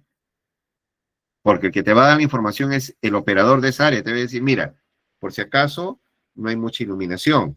Número 2, hay espacios reducidos. 3, hay uno de los armarios que tú tocas y pasa corriente. 4, no están aterrados. 5, los tableros no tienen iluminación interna, no hay luces de emergencia, ¿no? No hay iluminación del área. O si hay iluminación es muy deficiente, ¿no? Hay desniveles, el terreno no está enlucido, no hay mantas dieléctricas. Entonces, a eso se refiere en que cuando uno tiene que recibir la inducción o la capacitación para ir de un área a otra, ¿no? Entonces, si tú desconoces o no tienes ese bagaje informativo, entonces prácticamente podría decirse que tú no eres la persona calificada, ¿no? Puede ser electricista, lo que sea, ¿no? Pero si no has recibido y no aplicas capacitación, no aplicas procedimientos, no aplicas el uso de diagramas y no cuentas con el permiso, porque para que tenga el permiso tú ya tienes que haber sido informado de lo que se va a hacer, ¿no? Entonces, esta es una de las causas que se presentan, ¿no? Las distancias de aproximación. ¿Qué nos dice? Son fronteras imaginarias alrededor de partes energizadas expuestas, efectivamente, ¿no? Su propósito es mantener al personal no calificado alejado y asegurar que el personal calificado use las protecciones adecuadas, ¿sí? Eh, por lo general, en una subestación, en una sala de control, he visto personal de limpieza, personal no calificado eléctrico, pero solamente se desplazaba por el pasadizo donde está la manta dieléctrica, ¿no? Pero nada de trapear, ¿eh? He visto, pero yo le decía, oye, pero eso está prohibido, porque tiene que hacerlo es el operador de sala de control, es el que tiene que limpiar. ¿Cómo va a entrar una persona que no tiene formación en la parte eléctrica? No, pero acá hay manta dieléctrica, tenemos todos los medios de protección, ¿no? En esta imagen, por ejemplo, vemos un armario eléctrico, un equipo eléctrico, tiene una pared resistente al fuego, ¿no? ¿Qué más nos da? Dice, el límite de aproximación restringida. Esto es solamente para el personal competente, ¿no? ¿no? ¿Por qué es restringida? Y acá te habla límite de propiedad del arco eléctrico. Y tenemos una en la parte posterior a la imagen de la persona, dice personas no competentes únicamente si están acompañadas por personal competente, ¿no? Estas son las distancias, dice. Entonces, solo personal competente, EPP para contacto directo con partes energizadas, autorización requerida y protección contra arco eléctrico. Estos límites de aproximación son los que uno debe de aplicar. Entonces, los tres límites de aproximación son frontera de relámpago de arco, frontera de aproximación restringida y frontera de aproximación limitada. Acá tenemos una pequeña imagen donde se puede apreciar una pequeña esfera donde dice cualquier punto de un conductor eléctrico o parte del circuito expuesto energizados, que no tiene cubierta eléctrica o que simplemente no hay una barrera de contención. Tienes un primer espacio restringido, que por lo general está relacionado de repente al campo de inducción, ¿sí? Una frontera de aproximación restringida, donde solamente va a llegar la persona que está capacitada, ¿no? Luego viene, que es dentro del espacio limitado, luego tienes una frontera de aproximación limitada y una frontera de relámpago de arco. Esa frontera de relámpago de arco es cuando se produce el cortocircuito, ¿no? El contacto entre dos partes, dos partes energizadas o una parte energizada con una parte metálica contraria. Y acá nos explica, ¿no? La frontera de aproximación restringida, la distancia más cercana al conductor, alto riesgo de choque por contacto o arco, cruzar este límite se considera lo mismo que hacer contacto. ¿Por qué se considera lo mismo que hacer contacto? Es por el campo de inducción. Recuerden que por cada cantidad de voltaje hay un diámetro de inducción, ¿no? Por eso dice, cruzar este límite se considera lo mismo que hacer contacto. Requiere un plan de trabajo documentado y el uso de EPP contra choque. En este caso, los guantes, calzado dieléctrico, casco, ¿no? Usar reveladores, etcétera, ¿no? La frontera de aproximación limitada es la distancia media y se representa un riesgo de choque. Solo personal calificado puede cruzar este límite y el personal calificado, no calificado, debe ser escoltado por personal calificado. ¿Cuándo se da este personal no calificado que debe ser escoltado por personal calificado? Cuando se hace una inspección, por ejemplo, en el caso de los CITSE, ¿no? Hay veces van los tres inspectores, va un electricista, va uno de seguridad y va un arquitecto o un civil. En el caso de una planta industrial o en el sector minería, cualquier planta o sector económico, cuando entran a las subestaciones va acompañado pues con el operador de sala de control o va con un técnico especialista y es entrar a un profesional de repente de otra especialidad o de la misma especialidad, ¿no? Pero que no es el que está dentro de esa área de trabajo, o sea, que no realiza actividades ahí, sino que de repente va a hacer una inspección o una visita para realizar de repente una fiscalización o una auditoría, etcétera, etcétera, ¿no? La frontera de relámpago, la definición, es la distancia a la que la energía incidente es igual a 1.2 calorías por centímetro cuadrado. El cálculo, dice, método de análisis de energía incidente con fórmulas específicas. El método de categorías, distancias establecidas en las tablas. Hay tablas justamente donde te dan estas categorías. Y la importancia, dice, de determinar contra arco eléctrico. Acá tenemos en la imagen la celda energizada. En la primera barrera tenemos el espacio restringido, ¿sí? Ese espacio restringido es lo que representa el alcance que puede tener la inducción proveniente de la energía que tiene esta celda energizada, ¿no? El espacio limitado y la frontera de relámpago de arco, que cuando se produce el corto o la detonación y la generación justamente de este arco o el relámpago de arco, es esa distancia que va a cubrir, ¿no? Y el personal hasta esa frontera ya debe estar puesto o debe estar implementado con esos EPPs básicos, ¿no? Evaluación de riesgo según el enfoque de la NFPA 70E, el artículo 130.3, requiere evaluación de riesgo antes de trabajar, ¿sí? cerca de equipos energizados. Esa evaluación, ¿a través de qué lo hacemos? A través de un IPER-C continuo. Se realizan dos evaluaciones separadas, una evaluación de riesgo de choque, según el artículo 130.4, y una evaluación de arco eléctrico, la 130.5. Cuando hablamos de choque, por el mismo contacto que el efecto de, en todo caso, de la detonación, ¿sí? O del contacto, y la evaluación del arco eléctrico, o sea, el resultado justamente de este efecto, ¿no? Requisito, dice, documentar los resultados de ambas evaluaciones, donde ahí vas a evaluar la distancia, qué tipo de PP vas a tener, ¿no? Cuánto se podría dar a ese tipo de voltaje, a cuánto hablamos de temperatura, ¿no? A qué tipo de daños me va a generar, etcétera, etcétera. La evaluación de riesgo de choque determina los límites de aproximación, ¿sí? Y el EPP necesario para protección contra choque, o sea, contra el contacto. Elementos clave, un voltaje operativo, frontera de protección contra choque, el EPP requerido. Herramientas, la tabla 130.4E para determinar las distancias de aproximación. Aquí tenemos una tabla, justamente es la 130.4, límites de aproximación. ¿Ya? Para menores, tenemos en la primera columna voltajes nominales, en la segunda conductor móvil expuesto, en la tercera columna parte expuesta del circuito fijo, y en la cuarta columna límite de aproximación restringida. Incluye sumador de movimiento involuntario, dice, ¿no? Menos de 50 voltios, en conductor móvil expuesto no especifica, la parte expuesta del circuito tampoco no especifica, y el límite de aproximación tampoco, ¿no? ¿Qué te dice? No lo especifican. ¿Por qué? Porque el nivel es bajo.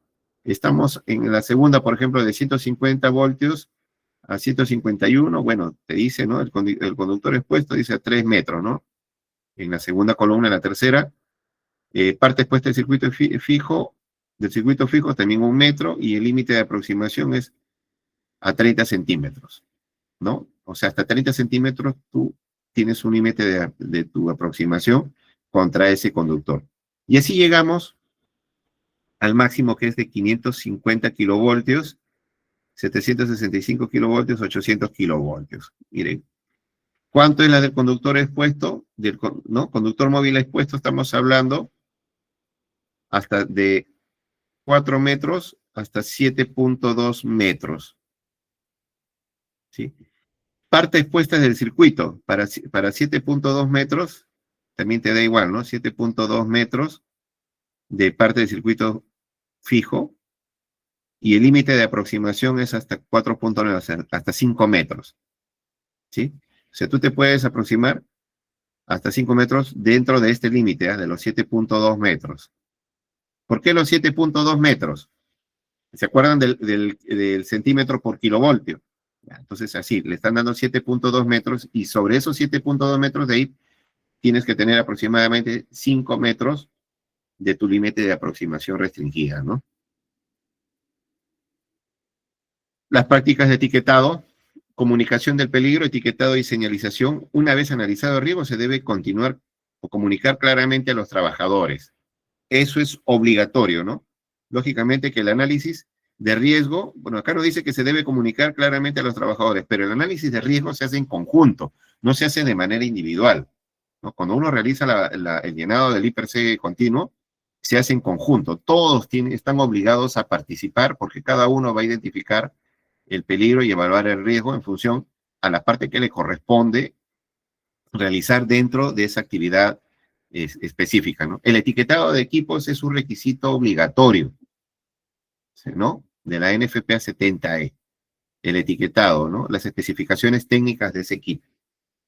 La etiqueta de advertencia de arco eléctrico debe colocarse en todo equipo eléctrico que pueda requerir intervención mientras está energizado, ¿sí? Se le va a colocar justamente estos equipos que al estar energizados puedan generar, en su intervención o una mala intervención, puedan generar arco eléctrico, o sea, por un contacto involuntario, pues, ¿no? Proporciona información vital para que el trabajador pueda seleccionar el EPP correcto.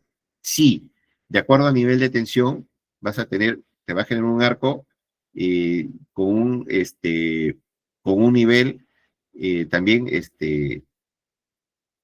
un nivel alto, que va a expandir este arco eléctrico, ¿no? A mayor voltaje, pues el arco también va a ser mayor, ¿no?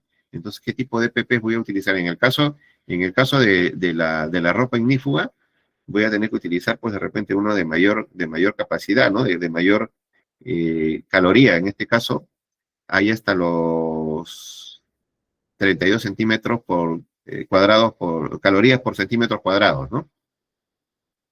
Ahí tenemos el etiquetado, ¿no?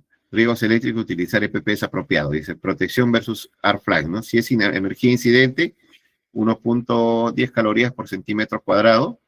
A distancia de trabajo para este tipo de protección, a 46 centímetros, la distancia de trabajo.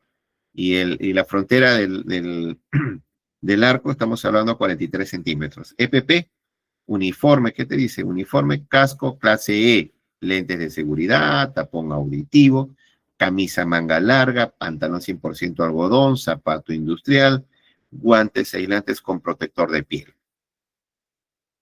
¿Qué más tenemos? Equipo, dice, de protección versus choque, riesgo de choque sin cubiertas, a 480 voltios, AC en corriente alterna, su frontera de aproximación limitada de 100 centímetros, restringida es hasta 30 centímetros, ¿sí?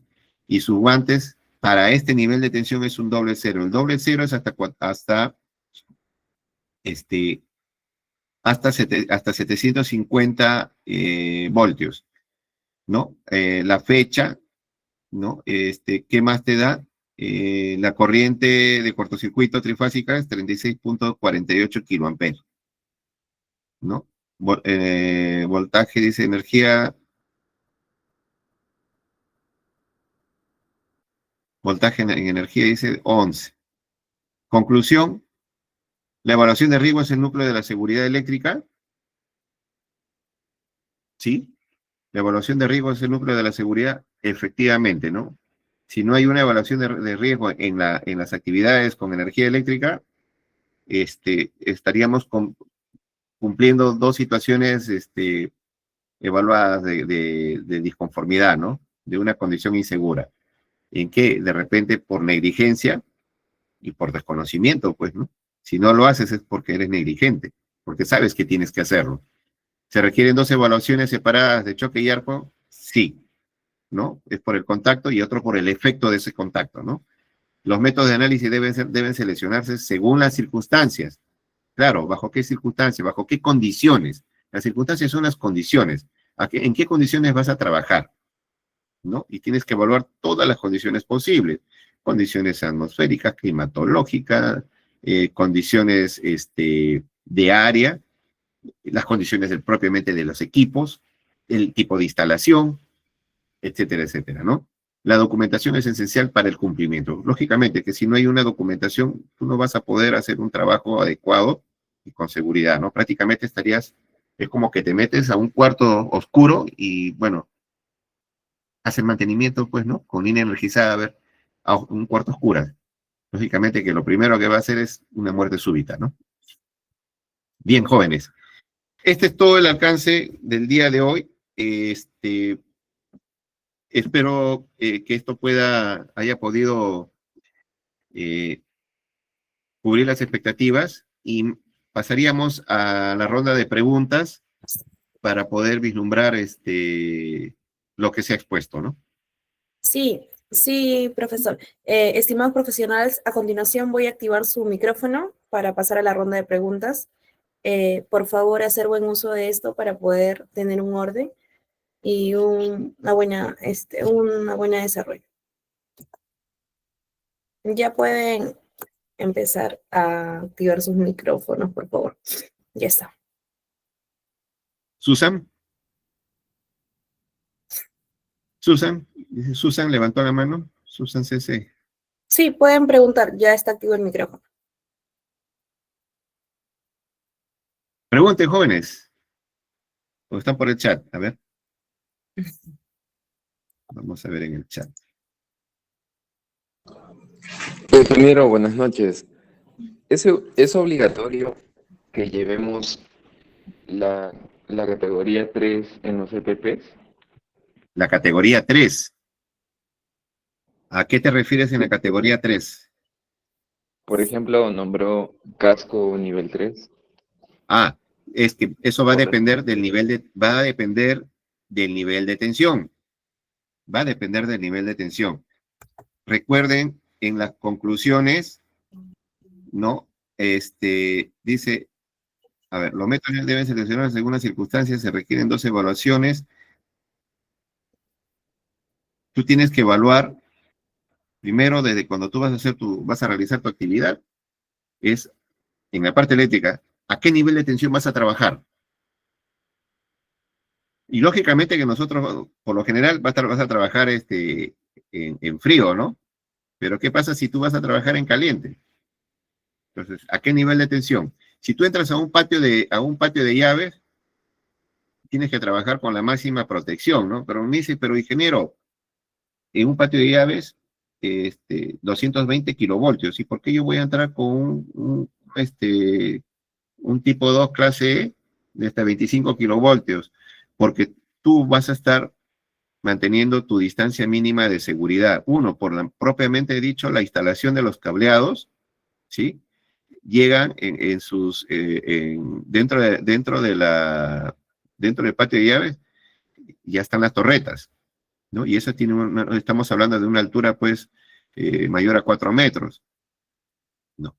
Entonces, tu altura de tu estatura con tu casco, más la distancia que tienes hacia los conductores, te va a permitir, primero, que estás manteniendo la distancia mínima de seguridad que te dice de 5 metros, ¿no? Y en 220 kilovoltios estamos hablando de 2.2 más 5 metros, estamos hablando de 7, 8 metros, ¿sí? Tu distancia va a ser de 8 metros en total, ¿ah? Con respecto a la misma fuente, ¿no? Entonces, cuando estamos hablando de media o alta tensión, tienes que utilizar los EPPs de mayor nivel de rigidez dieléctrica, ¿sí? Cuando estamos hablando, pues, en baja tensión, todos vamos a utilizar, siempre nos dan los cascos que nosotros nos dan, es el tipo 1 clase E, ¿no? De 1 kilovoltio, los calzados de igual manera. Pero cuando estamos trabajando en media tensión obligatorio, sí tienes que utilizar el de máxima capacidad, ¿no? Y eso te lo dan en todo lo que es el sector eléctrico, es sacramentado, que tú tengas que utilizar ese tipo de protección, ¿no? Y uno tiene que exigir, o sea, por eso les decía, ¿no? Si el empleador incumple, no, bueno, ¿cuántos de ustedes tienen la oportunidad de trabajar en minería?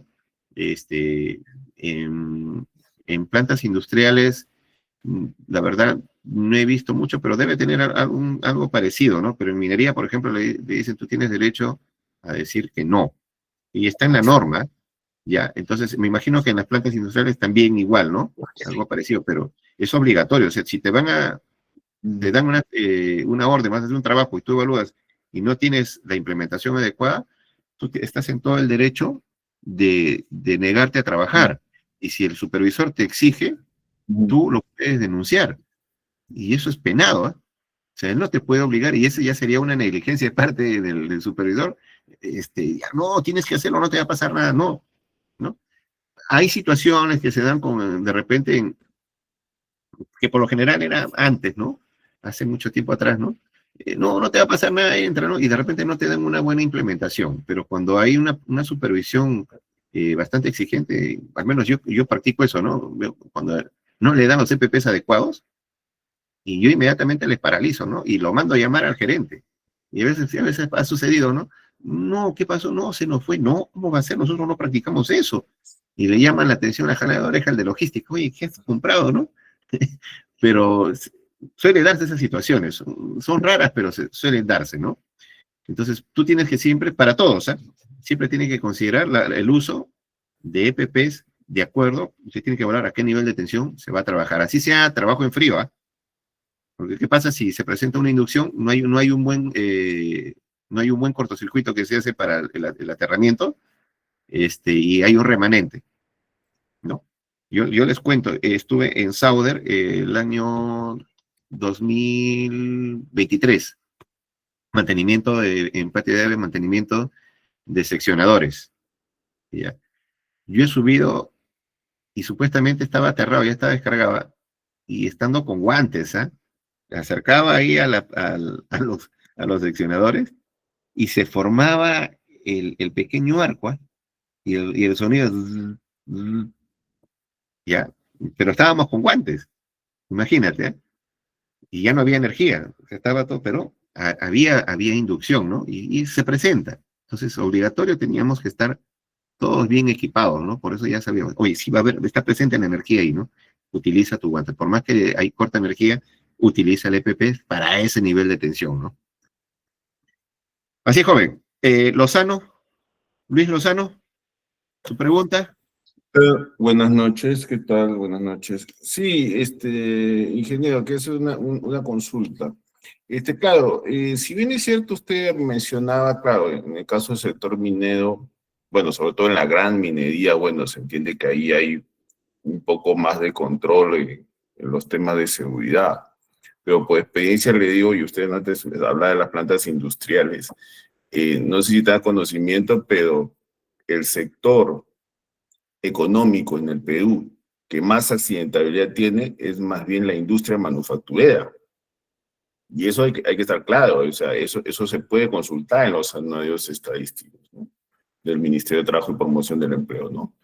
¿No? En torno a ello, claro, usted mencionaba de que para estas consultas de la matriz y per se, también los casos de análisis de trabajo seguro, usted precisa que todos deben participar, todos los trabajadores. Muy bien. Pero, ¿qué mecanismos o qué sugerencias usted propone para los trabajadores que de repente son un poquito reacios y no quieren participar? Porque no es secreto para nadie, sobre todo que en nuestro país, salvo excepciones, hay trabajadores que muchas veces no desean participar en lo que es la matriz de I per se, o copiar en ese sentido. ¿Qué sugerencias nos puede decir al respecto, por favor? Mira, me haces acordar, porque anteayer estaba en esta planta y justo el jefe de Soma me hizo una pregunta parecida. ¿Por qué? Voy a salir un poquito a lo que me estás preguntando, ¿ya? Porque al terminar de hacerle la auditoría he encontrado que los tableros eléctricos estaban puestos con candado. Y ahí le digo, ¿y por qué candado? Le digo, porque tienen ellos su propio, el tablero tiene su propio seguro que tú presionas y automáticamente se expande, ¿no? Para que puedas aperturar el seguro. No, me dice que acá la gente mete mano y lo dejan abierto, pero ¿por qué van a meter la mano? Le digo, ¿no? Sí, me dice, porque ¿sabes qué pasa? Que uno no los controla, una vez no sabemos, pero en cada área hay un responsable, siempre hay una persona, o sea, el operador de esa sala o de esa área, le digo. Sí, pero, ya, mira, amigo, ¿qué puedo hacer? Me dice, y te voy a responder también ahí a tu pregunta. ¿Sabes dónde se parte cuando el trabajador no incumple? Es cuando no tienes bien establecido el reglamento interno. Sí.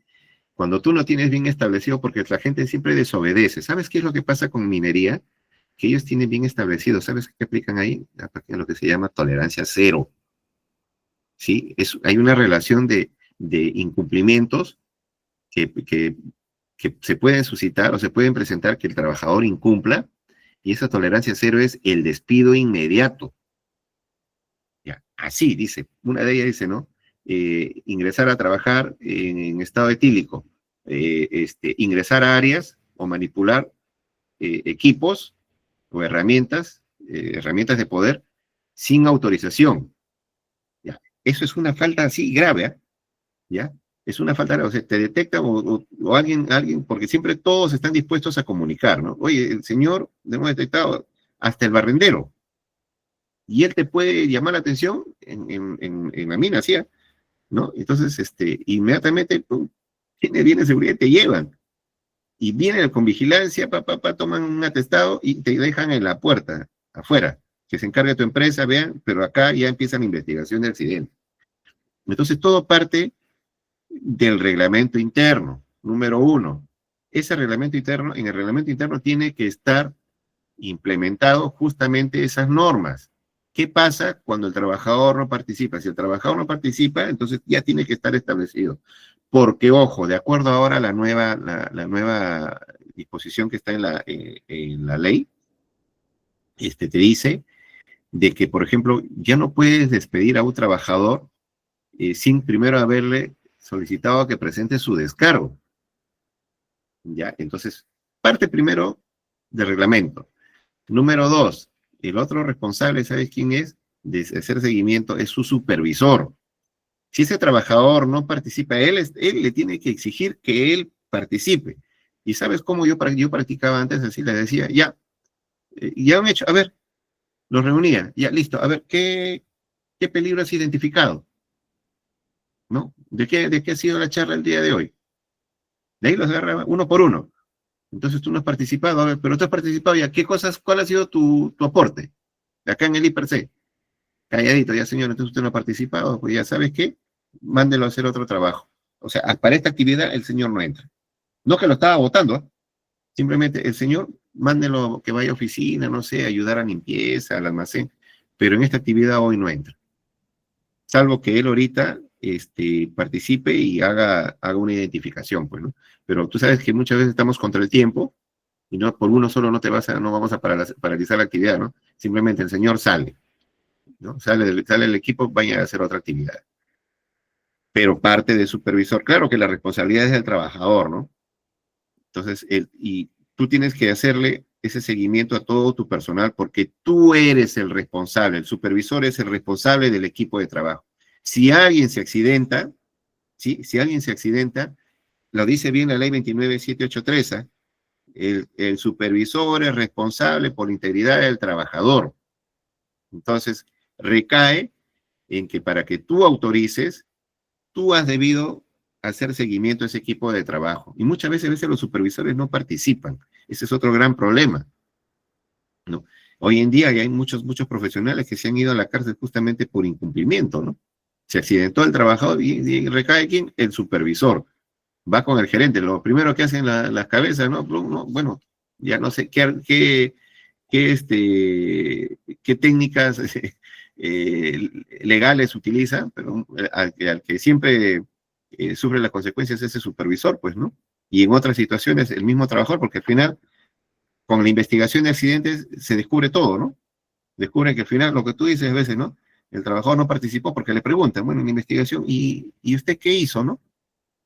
Le empiezan a hacer las preguntas de rigor y ahí se determina, ¿no? Y entonces fue por una causa, realizada o generada por el trabajador, ¿no? Ahí están las causas inmediatas y causas de trabajo, ¿no? Si son inmediatas por un acto, por una condición, ¿no? Y si son por unas causas básicas, condición de trabajo, no hubo una capacitación, no le dieron las herramientas adecuadas, etcétera, etcétera, ¿no? Y se determina. Pero esas situaciones que se presentan se pueden manejar y va a depender mucho, como te vuelvo a repetir, parte del reglamento interno y luego del supervisor. El trabajador es responsable, sí, pero tú como supervisor, si tú eres el supervisor, tú tienes que estar con el grupo, tú tienes que ser el líder ahí, liderar ahí, decir, a ver, me empiezas a preguntar, porque yo siempre encuentro a veces está uno, dos, están sentaditos haciendo, y el otro que le hace barra, ¿no? Tienes que participar y le preguntas, o sea, si tú no le preguntas, lógicamente que vas a encontrar esos espacios, con inconsistencias que al final va a conllevar a que se presente una situación de riesgo en el cual se puede accidentar ese señor que no participó o pueda generar un accidente al equipo de trabajo con daños a sus compañeros o con daños a los equipos o al sistema de la actividad que ustedes van a realizar, ¿no? Con daños materiales. ¿He podido satisfacer tu pregunta, Lozano? Muy bien, ingeniero. Terminamos la ronda de preguntas. Muchísimas gracias por la clase del día de hoy. Nos vemos en una próxima sesión. Voy a quedarme un ratito con los profesionales para explicarles acerca de la certificación también. Ya. Muchas gracias, jóvenes. Hasta el pasado mañana. Muchísimas gracias. Estimados profesionales, a continuación les voy a explicar acerca de la certificación que al inicio del módulo explicamos. También les menciono que el enlace de asistencia ha sido compartido mediante el chat del Meet y también va a ser enviado el día de mañana o en un momento a través del chat de WhatsApp del grupo oficial. También les recuerdo que la clase va a estar disponible mediante el grupo de WhatsApp el día de mañana, y asimismo les informo que también está disponible la certificación de 8990 avalada por el Ministerio de Trabajo y Promoción del Empleo, y si desean acceder a ella pueden comunicarse al número que se ha dejado en el chat, y también gracias nuevamente por su compromiso y su atención hasta el momento. Nos vemos en una próxima sesión. Gracias, ingeniero, y muchas gracias a ustedes profesionales. Buenas noches. Buenas noches, muchas gracias. Buenas noches.